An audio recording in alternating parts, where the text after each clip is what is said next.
사랑하는 나가는 교회 여러분, 그리고 주의 말씀을 감사와 기쁨으로 읽어가는 그리스도 안의 형제 자매된 교회 여러분, 오늘도 주의 말씀을 순서에 따라서 읽어가겠습니다. 오늘은 시편 50편의 말씀을 봅니다. 우리는 49편 말씀에서 배웠던 교훈을 생각하면서 50편으로 넘어옵니다. 종말의 악인들이 당할 심판이 그들이 하나님께서 그들의 영혼을 수월해 버리시고 그들의 죄값들을 심판하시죠.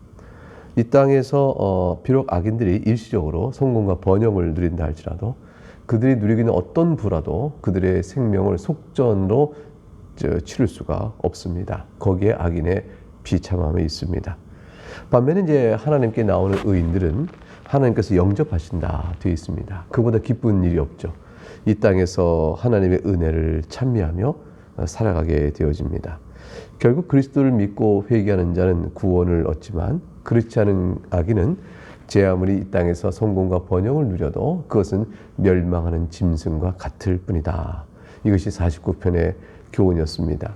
시편을 오늘 읽는 50편은 이처럼 어리석어 멸망하는 짐승과 같을 뿐인 악인이 하나님께 대하여 착각하고 있는 어리석음이 뭔지를 밝혀줍니다.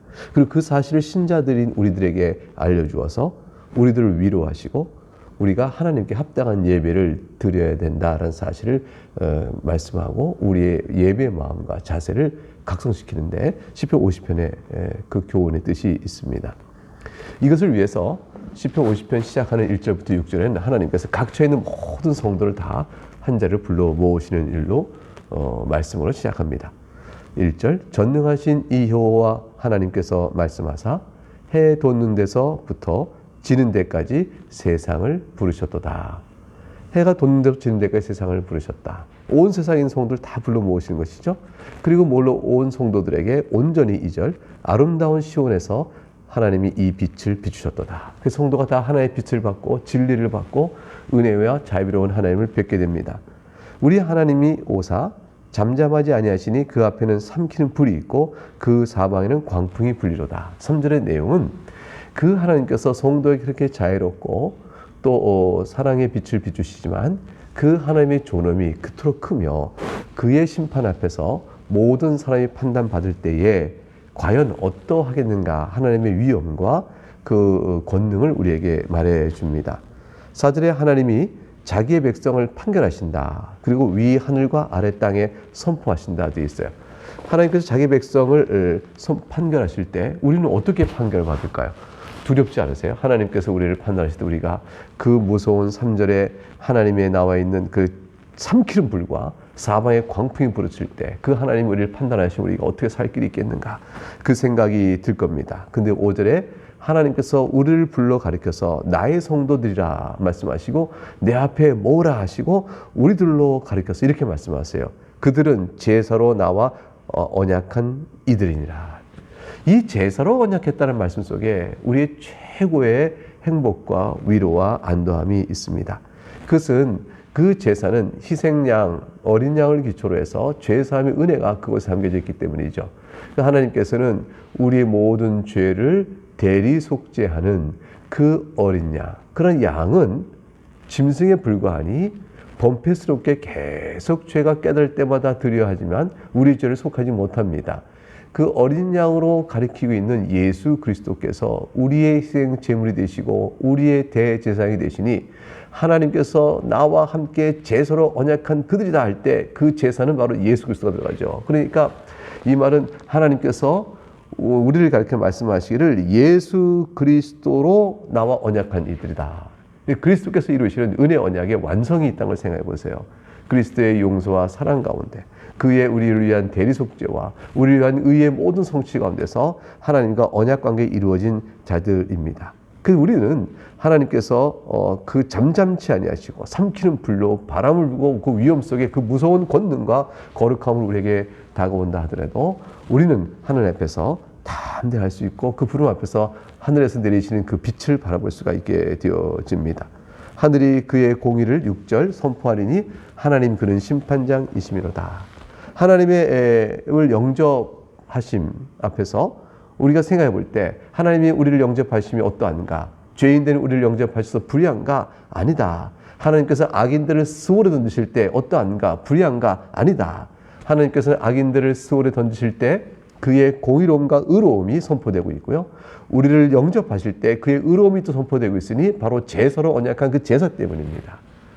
예수 그리스도의 희생제사로 하나님은 그의 의로움을 나타내시고 또 악인들을 스올에 던지심으로 그들의 죄값 떠나가도록 의로움에 나타내시니 그 의로움이 우리에게는 대리속죄로 말면 의미가 주어지는 말할 수 없는 자유로움과 사랑이요. 저들에게는 그것이 없으므로 주 예수의 은혜를 믿지 아니하므로 저들은 스올에 던져지는 무서운 공의에 처하게 되어집니다. 이제 7절부터 15절은 이와 같은 하나님의 백성들에게 그 같은 은혜로 다가오시는 하나님 앞에 우리가 어떻게 제사를 드릴 것인지, 우리가 하나님께 드린 제사는 어떤 의미인지, 하나님께 그 제사를 받으실 때 제사와 제사를 우리가 언약되었다 했을 때 이것은 우리가 하나님 어떤 제사의 마음으로 드려야 우리의 모든 죄를 덮으시고 우리의 예배를 받으시는 예배가 될까? 이것은 다시 말하면 예수 그리스도를 믿음으로 우리가 주 앞에 나와 예배드린다고 했을 때 그때 어떤 믿음으로 주 앞에 예배하여야 그리스도를 통하여 우리에게 베푸신 은혜를 아는 자요, 그리스도의 이름으로 주 앞에 나가는 예배를 바르게 드릴 수 있는 것이겠는가? 이 질문이 되어지는 거죠. 그래서 하나님과 성도 사이의 이 관계가 온전케 되어지는 핵심적인 원리가 바로 여기 있다 할 것입니다. 7절, 내 백성아 들을지어다. 내가 말하리라. 이스라엘아 내가 너에게 증언하리라. 나는 하나님 곧 네 하나님이로다. 하나님께서 내가 너의 하나님이다 라고 말씀하셨어요. 그러므로 너에게 들려줄 말이 있다고 하셨어요. 이것은 사랑의 언약 위에서 하나님께서 말씀하십니다. 자, 이스라엘을 돌이켜 깨우치시고 그들 하나님의 마음에 그들에게 교훈을 주고자 하는 것은 과연 어떤 뜻이 있을까요? 어떤 내용일까요? 8절, 이스라엘이 착각하고 있는 잘못하는 허물들, 또 이스라엘을 미처 그들이 믿음의 지식이 부족하여 오류에 있는 부분들 다 수정하고 그들의 중심이 하나님께 온전히 나오도록 하나님 불러내시기 위하여 구체적으로 지적하십니다. 8절, 나는 네 재물 때문에 너를 책망하지는 아니하리니 네 번제가 항상 내 앞에 있음이로다. 하나님께서는 너희가 제사를 드리고 있구나. 근데 이 제사를 드림에 참된 제사가 어떤 것이 너희가 아느냐? 내가 그것을 너희가 알려주겠다.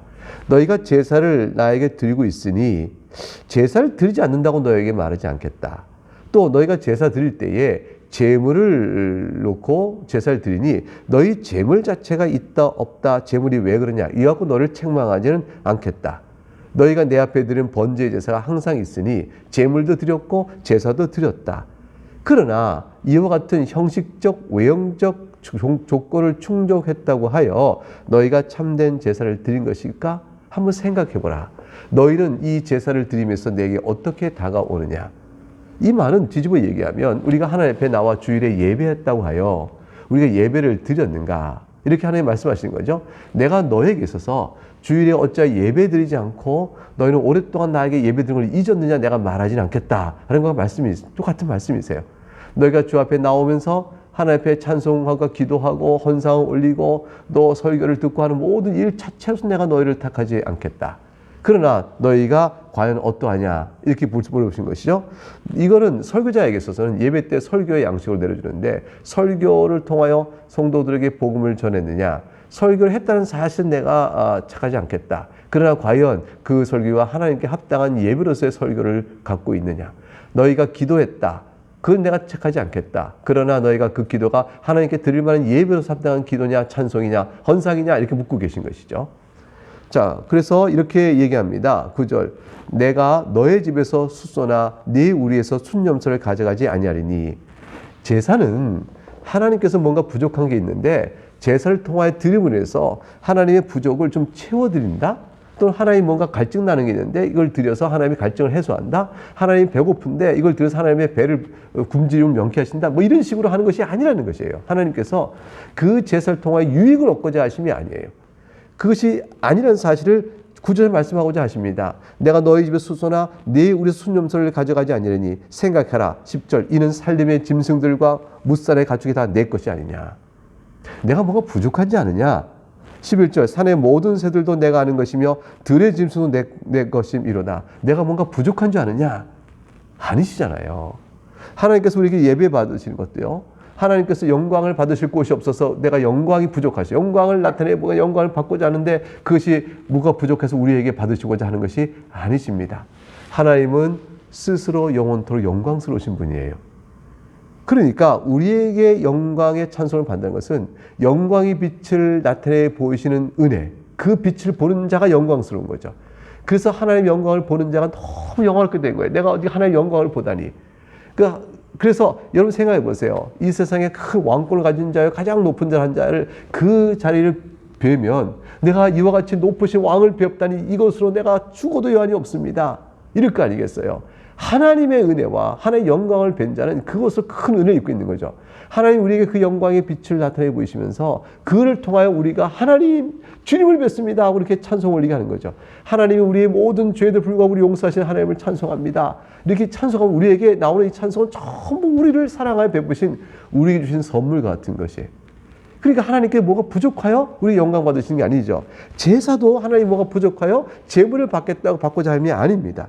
12절 내가 가령 주려도 너에게 이르지 아니할 것은 세계와 거기에 충만한 것이 내 것이미로다 그랬어요. 인간의 이해를 위하여 인간 눈높이로 설명하고 계시죠. 순전히 이론적으로 가정하에 말씀하고 계세요. 내가 가령 주려도 줄이실 일이 없죠. 하나님은 스스로 충만하신 분이시니까. 근데 하나님께서 우리의 눈높이 말씀하셨어요. 내가 가령 줄이다 쳐보자. 그래서 내가 너희 것을 취하겠느냐. 생각해라. 세계와 거기 충만한 것이 다 내 것인데 그러니 너희는 제사를 어떻게 드리냐. 너희가 내게 드려서 뭔가를 갚는다고 생각해 드리는 것이냐. 13절 내가 숫소의 고기를 먹으면 염소의 피를 마시겠느냐. 생각하라. 내가 너희가 주는 숫소의 고기 염소의 피가 내 음료 내 양식이겠느냐. 그러면 제물을 주님께서 제사를 통하여 제물을 받으신 분이 아니시면 제사를 통하여 하나님이 받고자 하신 것은 과연 무엇일까요? 무엇이 있어야 저들이 제사를 온전히 드린 것일까요? 14절 말씀 얘기합니다. 한번 같이 읽어볼까요? 감사로 하나님께 제사를 드리며 지조신하신 이에게서 내 소원을 갚으며. 바로 여기에 있습니다. 제사를 드림에 있어서 감사가 없으면 제사가 아닙니다. 제사를 드리면서 소원을 갚는 것, 이 소원을 갚는다는 것은 탐욕의 마음이 없고 받으실 은혜 앞에 정직하게 반응하는 것을 의미합니다. 이게 소원을 갚지 못하는 자들은 왜 그럴까요? 자기가 바라는 것이 목적이 따로 있어요. 근데 내가 그 목적을 위하여 수단으로 제사를 이용하거나 하나님을 이용하는 자는 자기가 바라는 목적을 이루지 못할 때는 소원을 갚지 않습니다. 하나님과 관계가 끊어지는 것이죠. 내가 이것을 얻고자 하여 내가 하나님께 이렇게 나가고자 하였으나 이것을 내가 원하는 바를 구하지 못하니 하나님께 나갈 약속을 지킬 필요가 없습니다. 이렇게 되니까 소원이 깨지는 겁니다. 그리고 탐욕을 목적으로 하는 자는 결코 나중에 보니까 손해가 될 것 같으면 그것을 지키지 못합니다. 하나님께서는 결국 너희가 제사로 나올 때에 감사로 나오며 하나님 앞에서 하나님이 주인이시며 하나님이 너희의 생명이심을 알고 너희의 모든 탐욕과 더러운 마음을 우상 숭배의 마음을 다 내려놓고 하나님께 베푸신 은혜 앞에서 죄사함과 그의 거룩한 교훈에 따라 살고자 하는 순전한 마음으로 나오는 것이냐. 너희가 나를 이용하고자 하느냐. 내가 너희들의 목적이냐. 이것을 묻고 계신 거죠. 그걸 통해서 감사로 제사를 드리느냐 소원을 갚으냐 이것이에요. 은으로 베푸시고 명하신 일은 다 옳사오니 내가 그것을 지키기 나에 대한 정직한 마음이 너에게 있느냐를 보겠다고 말씀하신 것이죠. 이것이 제사의 제사됨의 원리입니다. 우리가 하나님께 드린 예배도 마찬가지겠죠. 실로 베푸신 은혜에 감사하고 그리고 지조하신 하나님 앞에서 내가 하나님 뜻을 행하기를 진정을 원하나이다. 내 바라는 욕망과 욕심과 탐욕을 위해 하나님 걸 이용하는 자가 아닌 진심으로 하나님 목적이 된 하나님을 알고자 함이 진실로 저희의 모든 것인 그런 자들의 예배가 하나님 기쁘게 받으시는 예배가 되지 않겠습니까? 15절에 환난 날에 나를 부르라 내가 너를 건지리니 네가 나를 영원롭게 하리로다. 하나님께는 부족함이 없습니다. 그러면 도리어 부족한 자는 누굴까요? 사람인 우리들이에요. 환난 날이 하나님께는 없습니다. 우리에게는 환난 날이 있죠. 그러니까 하나님께 환난 날에 나를 부르라는 것은 제사 때에 하나님 환난 날을 부르라는 것은 너희가 부족하다는 것이죠. 너희가 나한테 구할 것이 있고 내가 너희한테 무엇을 받고자 함이 아니라는 제사와 제사를 받는 분 하나님과 우리 사이의 관계가 분명하게 선언되고 있는 것이죠. 그러므로 우리가 제사를 드려 하나님께 무엇을 갖고자 한다고 하나님께 뭘 드려서 여기 받으세요라고 하는 것이 아니라 오직 감사로 제사 드린 것이에요. 하나님께 우리가 갚고자 하는 것은 베푸신 은혜 앞에 오직 감사뿐인 것이죠. 그리고 하나님 은혜 받은 자로서 하나님 앞에 정직하게 주를 섬기고자 하는 깨끗한 마음뿐이에요. 그것을 주 앞에 나가는 것이죠. 그래야 하나님께 행하신 그 놀라운 은혜를 높이 찬양하고 영광을 돌리게 되어지죠. 이것이 하나님께 영화롭게 하는 거 아니겠어요? 네가 나를 영화롭게 하리라. 하나님께서는 이와 같은 말씀으로 제사됨의 참된 의미가 어디 있는가를 보이고, 이것이 부족할 때 너희가 드린 제사는 제사를 드린다고 드린 것이 아니요 제물을 바쳤다고 해서 제사 드린 것이 아니다. 16절 22절 이 말씀을 가르치신 이후에 악인들의 행태를 지적하시면서 심판을 경고하신 내용이 나옵니다. 이들은 제사를 드린다고 하지만 사실 제사가 형식적으로 드리고 있지만 사실은 제사가 아닌 것이 되는 자들. 그리고 아예 제사를 드리지 않는 이방인들이야 말할 것 없죠. 그런데 이제 이건 이스라엘 백성 가운데서 절기에 따라 또 제사를 드려야 될 일에 다 참여하자, 이스라엘 백성이. 근데 이스라엘 백성 가운데서 악인들이 있는 거예요. 실제 마음에 하나님이 계시지 않는 자들. 그런 자들은 이렇게 얘기하죠. 16절 악인에게는 하나님이 이르시되 네가 어찌하여 내 율례를 절하며 내 언약을 네 입에 두느냐. 이들이 이스라엘 백성의 이론으로 하나님의 율례를 막 선포하고 이것이 옳습니다. 계명도 얘기하고 그런 것이죠. 하나님의 언약을 우리가 언약의 하나님께 우리를 지켜준다. 이렇게 막 입에 올리는 거예요. 그런데 그 마음에 정직함이 없는 것이죠. 그 마음에 감사가 없는 것이죠. 그런 자들이 있는 거죠. 그래서 17절에 네가 교훈을 미워하고 내 말을 네 뒤로 던지며, 말을 앞에서 하지만 뒤로 던진다는 것은 배신과 배반입니다. 18절 도둑을 본즉 그와 연합하고 간음하는 자들과 동료가 되며 내 입을 악에게 내어주고 내 혀로 거짓을 꾸미며 설명이 필요 없는 악들입니다. 20절 앉아서 네 형제를 공박하며 네 어머니 아들을 비방하는도다. 이 모든 악행이 자기 안에 가득 차 있어요. 모든 게 이 중심이 뭐죠? 탐욕이에요. 자기를 높이는 교만함이에요.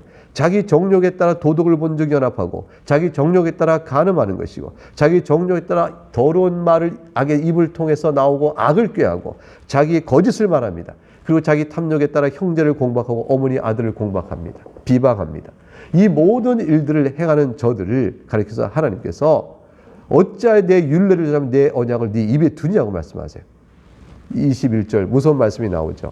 네가 이 일을 행하여도 내가 잠잠하였더니 네가 나를 너와 같은 줄로 생각할도다. 하나님께서 이런 일을 행하는 것을 그때그때 드러나 심판하지 않는다고 해서 그래서 그러니까 하나님 모르신다라고 생각하거나 아니 하나님 우리 옳다 여기신다라고 생각하거나 하나님이 우리와 비슷한 생각을 하고 계시구나 이렇게 생각할 것이냐는 것이죠. 하나님 모르시지 아니하시고요. 하나님께서 그것을 옳다고 인정해 준 거 아니고요. 하나님 우리와 같은 분이 아니에요. 그러나 내가 너를 책망하여 네 죄를 네 눈앞에 낱낱이 드러내려 하신도다. 49편에서 악인의 어리석음을 봤어요. 그는 생시에 자기를 축하하고 스스로 좋게 함으로 사람들 앞에 칭찬을 받을지라도 그랬어요. 이것이 자신의 자랑이었습니다. 생시에 자기를 축하하고 스스로 좋게 하고 사람 칭찬받는 것. 그래서 이것을 행하면서 봐라 하나님도 나를 축복하셨어. 하나님 내 편이야. 하나님 나와 같다고 이렇게 생각하고 아마도 자기를 합리화시킬지 모릅니다. 그 신학적인 오류죠. 그래서 17절에 49편 17절에 뭐라고 말씀하셨어요? 그가 죽음에 가져간 것이 없고 그의 영광이 그를 따라 내려가지 못함이라. 아무도 못 가고 갑니다. 세상에 받은 영광, 자기가 높인 영광이 자기 죽음이 아무 소용이 없습니다. 그리고 어떻게 되죠? 그들이 갈 때에 자신의 재산이 어느 하나도 자기 생명을 속전하지 못합니다. 하나님께서 그 죄를 21절에 내가 너를 책망하여 너의 죄를 너의 눈앞에서 낱낱이 드러내라 하셨어요. 누가 그 죄를 핑계할 수 있겠냐는 것이죠. 하나님께서 드러내실 때. 그러니 하나님 앞에 나와 제사한다고 해서 제물을 놓고 제사를 드렸다는 사실로 저들의 악이 가려진 것이 아닙니다. 하나님은 제사를 드리는 그들에게 네가 감사하느냐 정직한 마음으로 하느냐를 물으시는 거예요. 네 마음속에 하나님 앞에 제사를 어떻게 드리냐. 용서받은 자의 감사, 용서받은 자의 눈물, 용서받은 자의 은혜에 대한 감사. 그래 하나님께 주신 말씀과 교훈을 사랑하고 정직한 자로 그 앞에 나아가기 원하는 자. 이렇게 하나님께 내어드리는 자. 그런 자라 하나님께서 그 제사를 받으시고 과연 용서의 은혜가 저에게 나타났구나 사실을 천명하시죠. 22절 그래서 이렇게 얘기하죠. 하나님을 잊어버린 너희여 이제 이를 생각하라. 그렇지 않으면 내가 너희를 찢으리니 건질 자 없으리라. 아마 이들은 이렇게 얘기할 거예요. 하나님, 우리가 하나님을 있다니요. 언제 하나님을 잊어버려요? 그럼 우리가 맨날 드린 제사는 뭡니까? 하나님께 드리려고 재물 갖다 드린 거 다 뭡니까? 우리가 하나님을 잊어버리지 않고 있기 때문에 그런 거 아닐까요? 그러나 하나님은 그것을 인정하지 않으세요. 그것을 하나님이 기억하고 있다고 말하고 있는 게 아니죠. 하나님과 관계가 없는 겁니다. 참으로 하나님께 제사 드린 자는 감사로 나간다. 하나님이 행하신 일에 대한 감동과 감사로 나가며 주님이 옳습니다라고 말하고 자기 탐욕을 버리고 나가야 되는 것이죠. 이런 자라야 하나님을 기억하고 있는 자인 것이죠. 하나님이 행하신 일과 하나님의 교훈은 다 뒤로 던져버린 자라면 하나님을 잊어버린 자가 되는 겁니다. 오늘날 신약에서도 오늘날 교회에서도 마찬가지죠. 예수 그리스도의 은혜를 찬송한다고 했을 때 우리가 어떻게 하나님을 잊어버려요? 그럴 수 없잖아요. 우리 마음에 주께서 우리 가운데 그리스도 말미암아 행하신 모든 일들, 그리고 그 이름으로 주 이름을 부르며 살아가는 모든 일 속에서 하나님께 나아가고자 하는 내 마음속에 역사하신 하나님의 모든 손길에 대한 감사의 은혜, 이런 고백들이 있어야 하나님을 잊지 않고 있는 것이죠. 여러분 마음속에 그렇지 못하다면 하나님 내게 해주신 것이 뭘까? 하나님 도대체 믿는 게 뭘까? 내가 하나님께 드려서 예배할 때 어쩌다 예배 드리면 내가 오늘도 예배 드렸다. 그리고 내가 또 하나님 앞에 나올 때마다 내가 하나님께 예배하는가 생각할 때 그래도 내가 지난달은 예배 드렸잖아. 이런 생각. 작년에 예배 드렸지. 이런 생각. 이런 식으로 자신이 예배한 행위를 꼽고 있다면 여러분 하나님 앞에 하나님을 기억하고 있는 것이 아니죠. 하나님을 알고 있는 것이 아닙니다. 하나님을 안다는 사람은 베푸신 은혜에 대한 감사를 아는 자예요. 감사치 않는 자는 하나님을 아는 자라 말할 수 없습니다. 그래서 오늘 시편의 23절 마지막은 이렇게 되어 있죠. 같이 읽어보겠습니다. 시작. 감사로 제사를 드린 자가 나를 영화롭게 하나니 그의 행위를 옳게 하는 자에게 내가 하나님의 구원을 보이리라. 여러분 이것은 바로 앞에서 읽었던 14절 15절 말씀과 똑같은 말씀이죠. 앞에 있는 14절과 15절 같이 읽어볼까요? 시작. 감사로 하나님께 제사를 드리며 지존하신 이에게 네 소원을 갚으며 환난 날에 나를 부르라. 내가 너를 건지리니 네가 나를 영화롭게 하리로다. 바로 오늘 시편 50편은 중간에 14절 15절과 맨 마디 23절에 같은 말씀 맥락을 딱 놨습니다. 오늘 주는 교훈은 뭘까요? 감사로 하나님께 제사를 드린 자가 실로 하나님이 받으실 만한 영화로운 제사를 드린 것이요 참된 제사다. 우리 마음속에 주의 값의 예배로 나오면서 감사의 마음이 있는가를 생각해 봐야 합니다. 베푸신 죄 용서의 감사, 또 먹고 사는 생활 속의 감사, 악인들의 나를 비방하는부터 보호하심의 감사, 혹은 여러분이 그 육체의 고통과 질병 가운데 있어도 그 질병과 육체의 고통 가운데 주 예수 그리스도가 아니었으면 내 인생이 무슨 의미가 있었겠어요? 그러니까 내 분깃 안에서 하나님께 내 영혼이 주께 매달리게 하셨음을 인하여 감사. 나를 그날 영접하실 은혜에 대한 확신 주신 것 감사. 교회 주신 것 감사. 주일날 예배 나올 수 있게 하심을 감사. 말씀을 들을 수 있게 하심을 감사. 매일 전해지는 이 영상을 들으면서 누려지는 은혜 때문에 감사. 내가 성실함으로 들을 수 있게끔 오늘도 나가게 하심을 감사. 내가 이런 모든 은혜에 대한 감사가 우리 안에 있어야 될 것입니다. 코로나19로 인해 살아가는 일은 각박하지만 그러나 이 나라 이 모든 사람이 다 겪고 있는 일정한 어려움들이 있잖아요. 그 가운데도 감사. 내 탐욕과 내 바라는 바 있지만 하나님께 내 뜻대로 하지 아니하시고 하나님의 선한 뜻대로 내 인생을 이끌어 주시면서 오늘도 모든 것을 합력하여 선을 이루실 거라는 믿음을 굳게 믿게 하시니 감사. 이 감사의 마음으로 나가는 것이죠. 여러분이 예배를 나올 때에 하나님 오늘 예배 나오게 하시면 감사하죠. 찬송할 때 내 입으로 찬송할 수 있도록 내 마음에 감동과 은혜 주시고 그 찬송과 가사에 아멘 하며 찬송할 수 있게 하시니 하나님 감사합니다. 하나님 기도할 때 하나님 이 기도가 내 기도요. 내가 함께 마음을 모아 기도합니다. 하나님 감사합니다. 여러분 헌상 올리죠?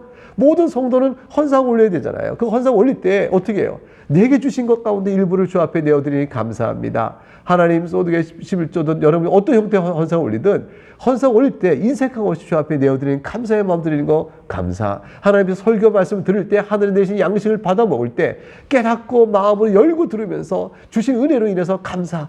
마지막 찬양하며 하나님 축복 선언 가운데서 예배할 때 하나님 감사합니다. 교회 소식을 우리가 서로 나눌 때 함께 이 교회 주시고 이 모든 일들이 있게 하심을 감사합니다. 오직 감사로 나가는 이 감사의 예배 드릴 때 우리 마음속에 뭐죠? 하나님 받으실 때 그 예배가 참되다 하지 않으시겠어요? 이런 것으로 오늘 주신 말씀에서 우리가 주 앞에 나올 수 있도록 오늘 말씀 권면하고 있습니다. 이 말씀이 여러분의 신앙이요, 여러분이 행하는 바인 줄 압니다. 이 말씀으로 그렇게 해오신 우리가 그렇게 할 수 있도록 이끌어주신 하나님의 은혜에 감사하면서 오늘도 이 말씀을 마음에 새기며 힘있게 살아갈 수 있기를 바라겠습니다. 내일 다시 뵙겠습니다. 감사합니다.